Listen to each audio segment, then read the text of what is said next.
Okay बच्चों, page number 25 पे एक छोटा सा थ्योरम लिखा है 2 नंबर की डेफिनेशन के लिए, सैंडविच थ्योरम, जिसमें लिखा है let F G and H be function such that F of X is less than equal to G of X is less than equal to H of X for all numbers X in some open interval containing C except possibly at c itself. If limit f of x equal to L, limit h of x equal to L, then limit g of x equal to L. यहाँ तक जो है ना, अगर आपको 2 number का आ जाता तो आपने लिखना है। ये मैंने पढ़ा है ताकि कुछ बच्चों को ये कंफ्यूजन ना रहे कि लिखना कहाँ तक। ये 2 नंबर का स्टेटमेंट के लिए आपको आएगा स्टेट सैंडविच थ्योरम, ये शॉर्ट में आएगा। ठीक है, अब ये है क्या चीज आपको मैं बता रहा हूँ, आपकी तवज्जो मेरी तरफ। समझ लें कि 3 फंक्शन है, H of X, G of X, F of X, और तीनों एक ओपन इंटरवल पे डिफाइन है। इस ओपन इंटरवल में एक वैल्यू सी है जिसपे अगर मैं फॉर एग्जांपल समझ लें कि सच दैट ये इस तरह लिखे हुए हैं, H of X is less than equal to F of X is less than equal to G of X. अगर इन तीनों के ऊपर एक लिमिट अप्लाई करूं, limit X approaches to C, इसके ऊपर भी limit X approaches to C, इसके ऊपर भी limit X approaches to C, इसके ऊपर भी, तीनों के ऊपर सेम लिमिट मैंने अप्लाई की। सपोज कर लें कि इसके ऊपर जब लिमिट अप्लाई की तो इसका आंसर आ गया एल, इसके ऊपर जब लिमिट अप्लाई की तो इसका आंसर 0/0 आ गया। अब 0/0 का मतलब है कि हम लिमिट अप्लाई नहीं कर सकते। सपोज कर लें इसका आंसर क्या आ गया 0/0, तो ये ऐसे ही लिख रहा हूं मैं। और जब इसके ऊपर लिमिट अप्लाई की तो इसका आंसर भी क्या आ गया एल। तो एक ऐसी सिचुएशन है जिसमें एक फंक्शन का आंसर सेम वैल्यू से ग्रेटर भी है और सेम वैल्यू से लेस भी है। तो ऐसा हो सकता है नहीं ना? तो ऐसी बहुत सारी जगहों पे मैथमेटिशियन में इस तरह की सिचुएशन को देखते हुए एक थ्योरम बनाया जिसे वो क्या कहते हैं, सैंडविच थ्योरम। कि जब भी एक फंक्शन की लिमिट सेम वैल्यू से ग्रेटर भी है, सेम वैल्यू से लेस भी है, तो बाय सैंडविच थ्योरम वो कह सकते हैं कि जो फंक्शन है वो उस वैल्यू के बराबर है। तो जब भी इस तरह की सिचुएशन आएगी तो हम लिखेंगे बाय सैंडविच थ्योरम, और उसको किसके बराबर लिख देंगे, इस वैल्यू के बराबर लिख देंगे। ठीक है, ये 2 नंबर का शॉर्ट क्वेश्चन आपको आएगा। जितना मैंने पढ़ा बुक में उतना ही आपने लिखना, उससे ज्यादा एक्स्ट्रा लिखने की जरूरत नहीं है। अच्छा, इस सैंडविच थ्योरम की बेस पे अब एक थ्योरम है 1.5.8।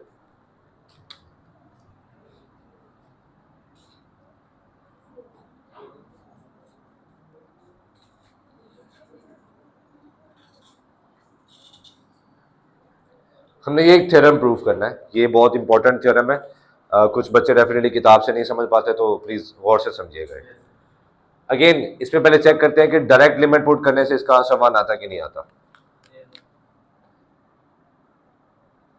Limit theta approaches to 0 sine theta over theta, ये हमने लेफ्ट हैंड साइड कंसीडर किया।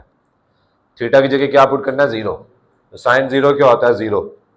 थीटा की जगह 0, तो 0/0 फॉर्म आ रही है भाई, 1 नहीं आ रहा। तो इसका मतलब डायरेक्ट लिमिट पुट नहीं कर सकते।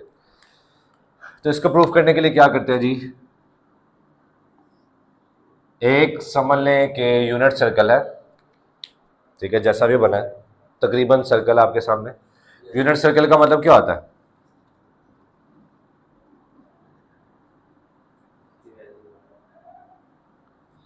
जिसका रेडियस 1 हो। समझ लीजिए ओ ए रेडियस है और ये कितना है, 1। यूनिट सर्कल मतलब ऐसा सर्कल जिसका रेडियस क्या हो, 1। इसी तरह एक आर्क सपोज किया है ए बी, ये आर्क सेंटर के साथ जो एंगल सबटेंड कर रही है ये समझ लीजिए थीटा रेडियन। कितना है, थीटा रेडियन। 2 चीजें इस जो है थ्योरम में आपने मेंशन करनी जरूरी है कि आपने ये प्रूव करने के लिए क्या सपोज किया, यूनिट सर्कल, और theta is measured in radiance. ये भी मेंशन करना, ये दोनों चीजें मेंशन करना जरूरी है। क्लियर, थीटा रेडियन में है और ये यूनिट सर्कल है। ठीक हो गया। अभी तक मैंने जितना काम किया आपके सामने एक शेप है ओ ए बी, इस शेप को क्या कहते हैं, sector. 2 radii and intercepted arc से जो रीजन बाउंड होता है ये क्या है, सेक्टर। ठीक हो गया। अगर मैं ए और बी को स्ट्रेट लाइन सेगमेंट से ज्वाइन कर दूं तो तो अब ओ ए बी क्या बन गई, ट्राइंगल। आपके सामने अब दो शेप्स हैं, एक है सेक्टर ओ ए बी और एक है ट्राइंगल ओ ए बी। इन दोनों में से किसका एरिया ज्यादा है? सेक्टर थोड़ा सा बाहर निकला, वेरी गुड, तो सेक्टर का एरिया ज्यादा होगा। एक आखिरी शेप हमें चाहिए। मैं ओ ए रेडियस के आउटर एंड पॉइंट, ये रेडियल सेगमेंट है, इसके आउटर एंड पॉइंट पे एक टेंजेंट ड्रॉ कर रहा हूं। सही है।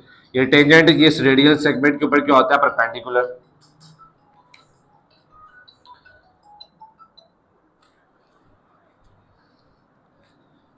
रेडियल सेगमेंट के आउटर एंड पॉइंट पे एक टेंजेंट ड्रॉ किया और ओ बी को मैंने इंक्रीज किया।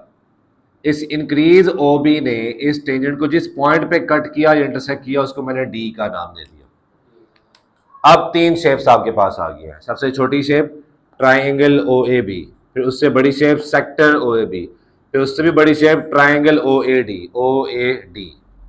क्लियर हो गया? अगर मैं तीनों को कंपेयर करूं तो आप मुझे बता सकते हैं सबसे कम एरिया किसका है? Area of triangle O A B, ये सबसे कम है। इससे ज्यादा किसका एरिया होगा? Area of sector O A B, और इससे ज्यादा किसका एरिया होगा? Area of triangle O A D. इसको आप कह दो 1। अब मेन काम क्या है कि हमने इन तीनों के एरियाज निकाल के यहाँ पुट करना है। अच्छा, जैसे मैंने सबसे छोटे वाला पहले लिखा है ना, आप सबसे बड़े वाला भी पहले लिख सकते हो, फिर उससे छोटे वाला, फिर उससे छोटे वाला, बस इनइक्वालिटी का ख्याल रखिएगा। ठीक है। अब मेन काम क्या है? इन तीनों का एरिया निकालना है। आपकी तवज्जो,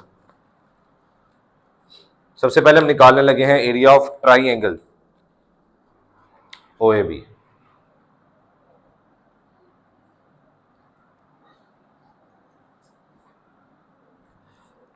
ट्राइंगल के एरिया निकालने का फॉर्मूला क्या होता है?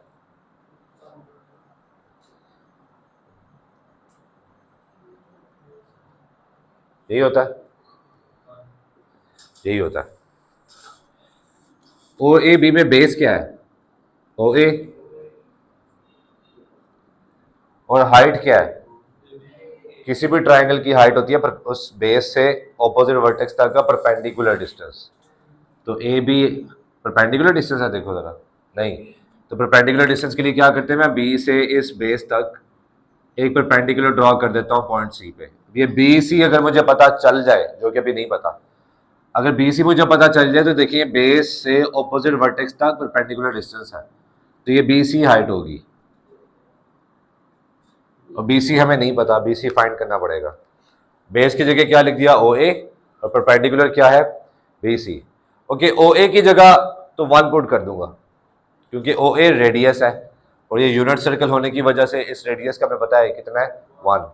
बी सी निकालने लगा हूं, आपकी तवज्जो जी, प्लीज सामने देखिएगा।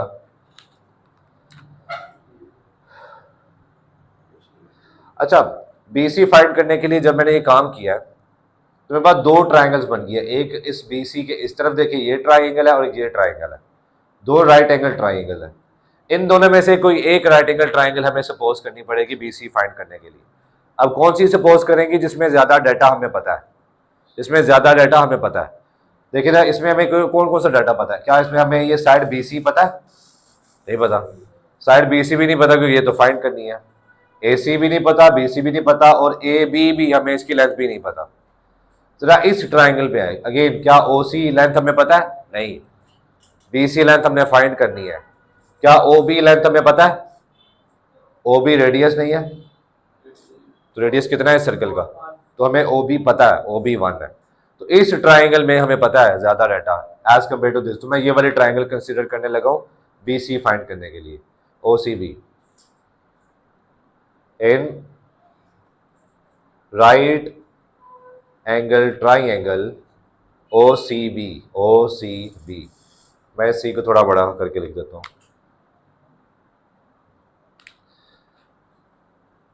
अच्छा, हमने कुछ रेशियोज पढ़ी हुई हैं। साइन थीटा होता है perpendicular over hypotenuse, cos theta होता है बेस ओवर हाइपोटेन्यूज, और टेन थीटा होता है परपेंडिकुलर ओवर बेस। ठीक है, हमने इन तीनों में से कोई एक रेशियो यूज करनी है ये बी सी फाइंड करने के लिए। प्लीज देखिएगा गौर से। किसी भी राइट एंगल ट्राइंगल में 90 डिग्री के सामने वाली साइड होती है हाइपोटेन्यूस। अगर आपको थीटा गिवन है तो थीटा की सामने साइड क्या होती है? परपेंडिकुलर। और जो साइड बच गई वो बेस होती है। अगर थीटा यहाँ लिखा होता तो थीटा के ऑपोजिट साइड ये होनी थी, तो ये परपेंडिकुलर होता। ठीक है, हमने ये वाले ट्राइंगल कंसीडर किया ओ सी बी। अब बी सी हमने फाइंड करना है। बी सी क्या है? परपेंडिकुलर बेस हाइपोटेन्यूस क्या है?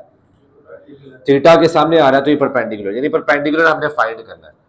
तो इन तीनों में से वो रेशियो यूज करेंगे जिसमें परपेंडिकुलर आ रहा हो। परपेंडिकुलर किस किस में आ रहा है? साइन में और टैन में। ओके, अभी थोड़ा और फिल्टर करना बाकी है। परपेंडिकुलर हमने फाइंड करना है। क्या बेस हमें पता है? ओसी नहीं पता हमें। क्या हाइपोटेन्यूस हमें पता है? ओबी। हाइपोटेन्यूस पता है और परपेंडिकुलर फाइंड करना है। तो हाइपोटेन्यूस और परपेंडिकुलर कौन सी रेशियो में आ रहे हैं? साइन थीटा में। Very good. तो साइन थीटा किसके बराबर होता है? Perpendicular over hypotenuse. Values put कर दें, ये रेफरेंस दिया मैंने। परपेंडिकुलर है बी सी जो हमने फाइंड करना है, और हाइपोटेन्यूस है ओ बी। वैल्यूज सब्स्टिट्यूट करने लगा हूं। बी सी हमने फाइंड करना है और ओ बी चूंकि रेडियस है तो यूनिट सर्कल का रेडियस पाना है। तो बी सी की वैल्यू आ गई साइन थीटा। हम बी सी की जगह साइन थीटा पुट कर सकते हैं। चले 1/2 एज इट इज। ओ ए की वैल्यू हमने क्या निकाली हुई है? ओ ए रेडियस है, ओ ए 1 होता है, और बी सी अभी क्या निकाला? Sine theta. इस ट्राइंगल का एरिया आ गया 1/2 sine theta.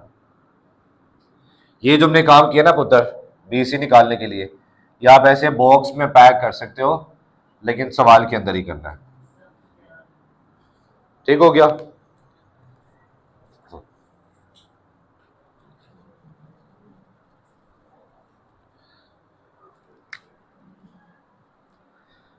Area of triangle O A B के बाद है जी area of sector O A B.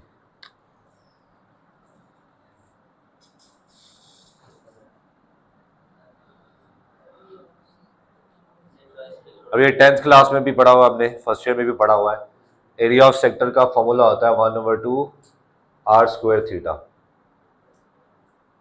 सही है, इसमें बस वैल्यूज पुट करनी है। 1/2 एज इट इज। आर मतलब रेडियस, इस सर्कल का रेडियस कितना है? 1। और थीटा एज इट इज, तो 1/2 थीटा।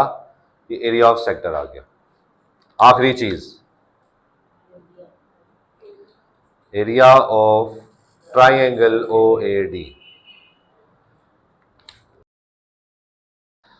अगेन जी ओ ए डी को देखते हैं। ओ ए डी देखिए पहले से ही एक राइट एंगल ट्राइंगल है। फॉर्मूला क्या है ट्राइंगल का एरिया निकालने का? 1/2 base into height. 1/2 as it is. O A D triangle में बेस क्या है? ओ ए। हमें पता है ओ ए कितना है, और हाइट कितनी है? परपेंडिकुलर डिस्टेंस ए डी। अगेन हमें ए डी नहीं पता, ए डी निकालना पड़ेगा। तो ए डी निकालने के लिए अगेन छोटा सा, जैसे ये हमने काम नहीं किया था, इसमें भी ये काम हमें करना पड़ेगा।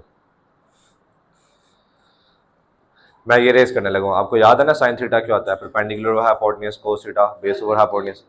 नहीं, मैं रेस करने लगा हूं।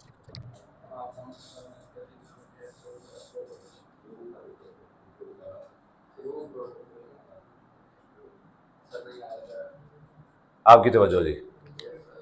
इन right angle triangle O A D हमने ए डी फाइंड करना है।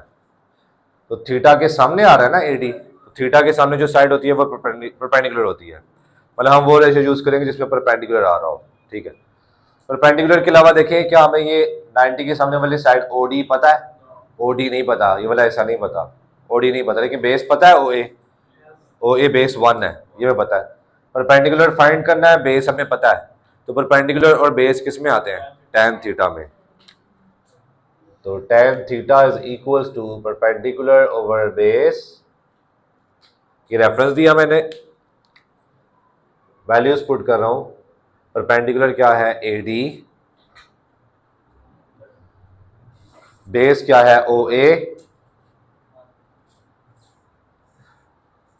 ए डी हमने फाइंड करना है तो ये एज इट इज, और ओ ए की वैल्यू क्या है?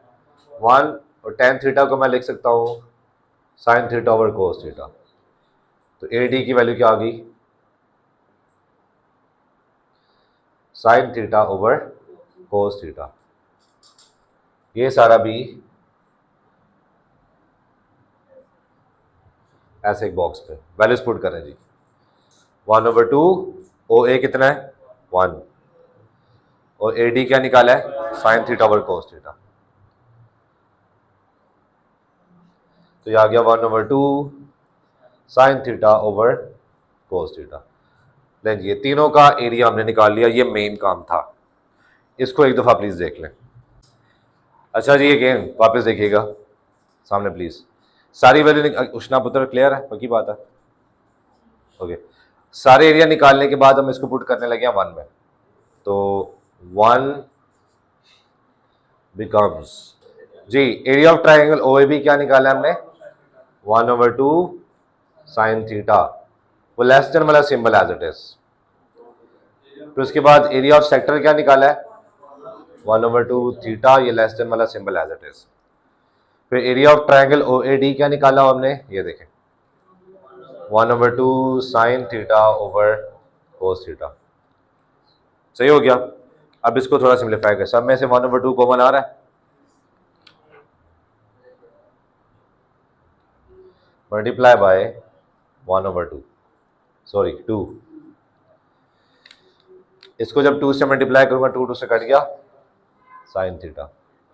इसको जब 2 से मल्टीप्लाई किया 2 कट गया थीटा। इसको जब 2 से मल्टीप्लाई किया 2 कट गया sin theta over cos theta. अब साइन भी तो है, मैं सबको sin थीटा से डिवाइड करूं, divide by sin theta. Please देखिएगा,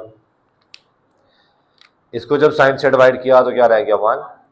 इसको sin थीटा से डिवाइड किया तो थीटा ओवर sin थीटा। इसको जब sin थीटा से डिवाइड किया तो क्या रह गया 1/cos थीटा।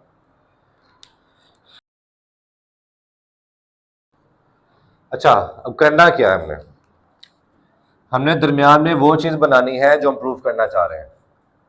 हम ये प्रूव करना चाह रहे हैं sin थीटा ओवर थीटा। तो दरमियान में क्या बनाना पड़ेगा? sin theta over theta. मतलब sin थीटा मुझे ऊपर चाहिए, थीटा नीचे चाहिए। तो मैं इस रिलेशन का रेसिप्रोकल लेने लगा हूं, इसको साइड पे कर दूं। उसके बाद हम क्या करेंगे? रेसिप्रोकेटिंग। किससे? वो हो जाएगा थीटा इंटू sin थीटा हो जाएगा अगर आप मल्टीप्लाई करोगे तो। थीटा भी तो ऊपर है ना, थीटा को भी तो नीचे लेके आना है। ठीक है, ओके जी। 1 का रेसिप्रोकल क्या होगा? 1/1 1। फिर थीटा ओवर sin थीटा क्या हो जाएगा? sin theta over theta. तो 1/cos क्या हो जाएगा? cos theta. एक चीज याद रखिएगा, ये बहुत इंपॉर्टेंट स्टेप है, जब भी रेसिप्रोकल लेते हैं ना इनइक्वालिटी का, तो इनइक्वालिटी रिवर्स हो जाती है। ये देखिए ऐसा क्यों है, एक एग्जांपल देख लें। लिखा 10 इज लेस देन 12। मैं दोनों तरफ रेसिप्रोकल, चलो बड़ी आसान ले लेता हूँ। 10 इज लेस देन 100 है, इसका रेसिप्रोकल है 1/10 1/100। 1/10 क्या होता है? 0.1। और ये क्या होता है? कौन सी वैल्यू बड़ी है? ये। तो जैसे रेसिप्रोकल लिया इनइक्वालिटी क्या हो जाती है? रिवर्स। आप अगर रिवर्स नहीं भी करते ना तब भी आपका प्रूव हो जाएगा, लेकिन एग्जामिनर स्पेशल चेक करेगा कि आपने ये वाले स्टेप में इनइक्वालिटी रिवर्स की है या नहीं की। क्लियर हो गया? ओके, रिवर्स करने के बाद दरमियान में ये चीज बन गई। अब इसके ऊपर क्या लिमिट अप्लाई करनी है? Theta approaches to 0। Applying limit theta approaches to 0।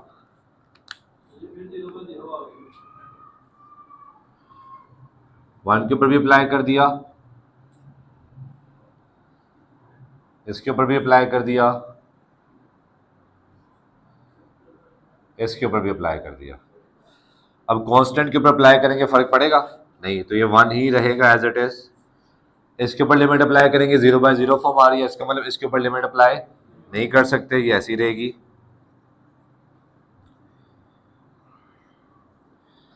cos 0 क्या होता है? 1। तो ये एक्सप्रेशन सेम वैल्यू से ग्रेटर भी है, सेम वैल्यू से लेस भी है, तो इसका मतलब क्या है? Very good, bye स्टैंडिविच theorem